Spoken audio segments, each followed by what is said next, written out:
గత 2 రోజులుగా ఎడతెరిపి లేకుండా కురుస్తున్న భారీ వర్షాలు 17వ శతాబ్దపు అద్భుత కట్టడం యునెస్కో ప్రపంచ వారసత్వ సంపద ప్రపంచ 7 వింతల్లో ఒకటైన తాజ్ మహల్పై గట్టి ప్రభావాన్ని చూపాయి. ప్రధాన డోంపై వాటర్ లీకేజీని గుర్తించినట్టు తెలుస్తోంది. అయితే డోంకు ఎలాంటి నష్టం జరగలేదని పరిశీలనలో అధికారులు గుర్తించారు. పక్కనే ఉన్న గార్డెన్ మొత్తం నీటిలో మునిగిపోయినప్పటికీ తాజ్ మహల్ దెబ్బతినలేదని చెప్పారు. తాజ్ మహల్ పరిశీలన కోసం డ్రోన్ కెమెరాలను ఉపయోగించామని ఆగ్రా సర్కిల్ ఆర్కియాలజీ అధికారి రాజ్ కుమార్ పటేల్ తెలిపారు. తాజ్ మహల్ ప్రధాన డోన్లో లీకేజీ ఉందని మేము గుర్తించాం.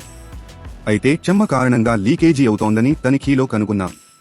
ప్రధాన డోంకు ఎలాంటి నష్టం జరగలేదని మేము గుర్తించాం.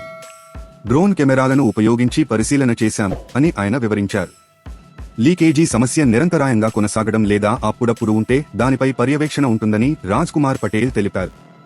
కాగా కట్టడం ప్రధాన డోంపై తేమ కనిపించడంతో వెంట్రుక మందమంత పగులు ఉండొచ్చని అనుమానించామంటూ గతంలో ఒక అధికారి చెప్పారు.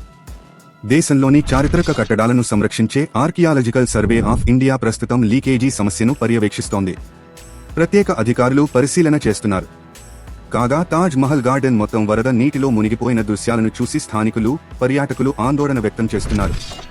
సరైన జాగ్రత్తలు తీసుకోవాలని, ఎందుకంటే పర్యాటక రంగంపై ఆధారపడే వారికి ఇదొక్కటే ఆశ అని మోనికా శర్మ అనే ప్రభుత్వ గుర్తింపు పొందిన టూర్ గైడ్ విజ్ఞప్తి చేశారు. తాజా సమాచారం కోసం లైక్ చేయండి, సబ్స్క్రైబ్ చేయండి, నోటిఫికేషన్ల కోసం గంట సింబల్ ఆన్ చేసి పెట్టండి.